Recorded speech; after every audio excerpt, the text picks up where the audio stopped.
Ayan mga kapatid, bigyan ko kayo uli ng kaunting tip at idea, no, dito sa bearing natin sa harapan ng Easy Ride ADB na 175 Motorstar. So ito po yun, nagbaklas po tayo ng ating gulong kasi maingay. Ayan, ang size niya ay 6201, no? Ayan, dalawa 6201. Nagkamali pa nga ako ng pagbili rito kasi unang-una same lang kasi sila ng axle, akala ko is 6301. So ito, sayang lang, no? Bumili ulit tayo ng bago. Ayan, 6201. So, nagkamali lang na bili, no? At yun, kaunting tip lang para sa inyo.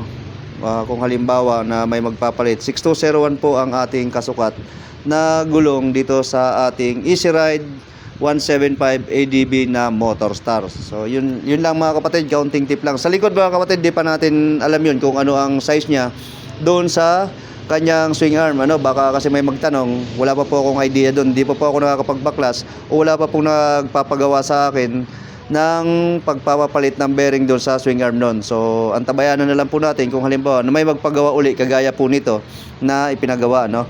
Kasi yun nga, nagkamali talaga tayo ng bili. So 6201, yun ang maliwanag dito mga kapatid, ang ating bearing sa harap. Okay? Tip at idea lang na naman yun mga kapatid. Maraming salamat. Ingat sa lahat.